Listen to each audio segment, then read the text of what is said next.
السلام علیکم ورحمۃ اللہ تعالی وبرکاتہ۔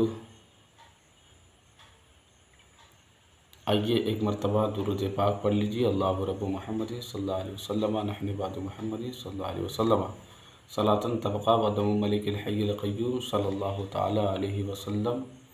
اسی پہ مہرباں رب غفور ہوتا ہے جس کے قلب میں عشق حضور ہوتا ہے۔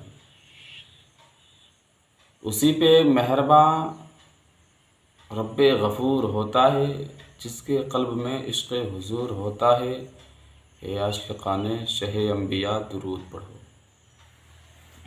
اے عاشقان شہ انبیاء درود پڑھو، درود پڑھنے سے چہرے پہ نور ہوتا ہے۔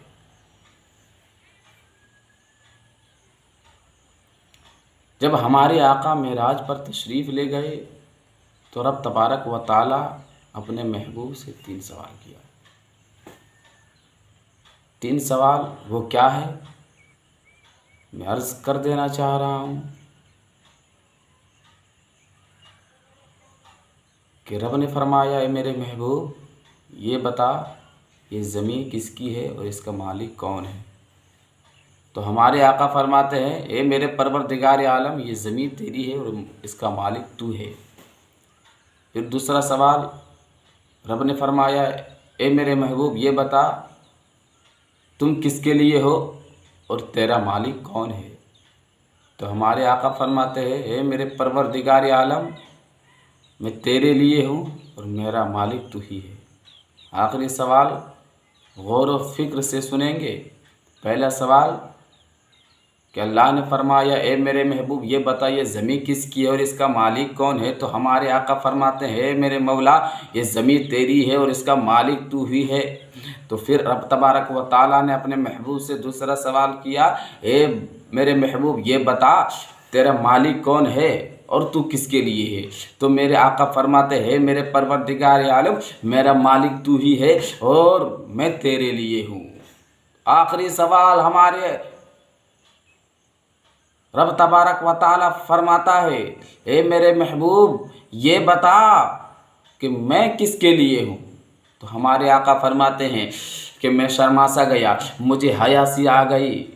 تو رب تبارک و تعالیٰ فرماتا ہے، اے میرے محبوب میں اس کے لیے ہوں جو تجھ پر کثرت سے درود پاک پڑھتا ہے۔ سبحان اللہ، ماشاء اللہ، کتنے خوش نصیب ہے جو لوگ شام و سحر نبی پر درود پاک پڑھتے ہیں۔ واہ ماشاء اللہ، اگر کوئی انسان کوئی شخص شب جمعہ کو اگر 80 مرتبہ درود پاک پڑھتا ہے تو 80 سال تک اس کے گناہ کو معاف فرما دیتا ہے۔ واہ ماشاء اللہ، سبحان اللہ۔ تو آئیے ایک مرتبہ اور نبی اور آل نبی پر درود پاک پڑھ لیجیے۔ اللہ رب محمد صلی اللہ علیہ وسلم صلاۃً تبقى ودم ملک الحی القیوم صلی اللہ تعالی علیہ وسلم کے رنگ موسم کے تقاضوں سے بدل دیتے ہیں، ایسے پھولوں سے تو بھی خوشبو نہیں آتی ہے۔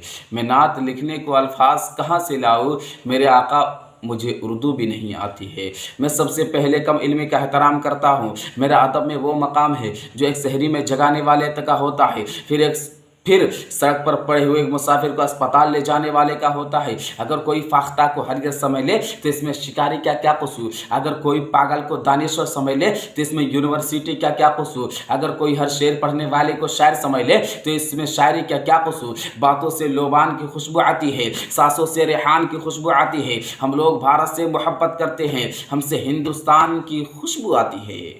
جیسے لگ رہا ہے ریگستان سے چشمے کی طرف بڑھ رہے ہیں، جیسے لگ رہا ہے دھوپ سے سائے کی طرف بڑھ رہے ہیں، جیسے لگ رہا ہے زندگی کی بہاروں کی طرف بڑھ رہے ہیں، جیسے لگ رہا ہے چمن سے کانٹوں سے چمن کی طرف بڑھ رہے ہیں، جیسے لگ رہا ہے زندگی کی جھرنوں کی طرف بڑھ رہے ہیں۔ جب کوئی مسلک پر کرتا ہوا حملہ نکلتا ہے، جب کوئی مسلک پر کرتا ہوا حملہ نکلتا ہے، بریلی کا ہمیشہ پہلے شہزادہ نکلتا ہے۔ رجوع کرنے کی نوبت ہی نہیں آتی قیامت تک قلم سے مفتی اعظم کا جب فتویٰ نکلتا ہے، اور عاشق تاج الشریعہ کبھی خاموش نہیں رہیں گے بلکہ سبحان اللہ الحمدللہ کی صدائیں بلند کریں گے۔ جب کوئی مسلک پر کرتا ہوا حملہ نکلتا ہے، بریلی کا ہمیشہ پہلے شہزادہ نکلتا ہے، رجوع کرنے کی نوبت ہی نہیں آتی قیامت تک قلم سے مفتی اعظم کا جب فتویٰ نکلتا ہے۔ اور زمین پر کیا بتاؤں کتنے سورج ڈوب جاتے ہیں، زمین پر کیا بتاؤں کتنے سورج ڈوب جاتے ہیں، فلک پر چاند جب تاج الشریعہ کا نکلتا ہے۔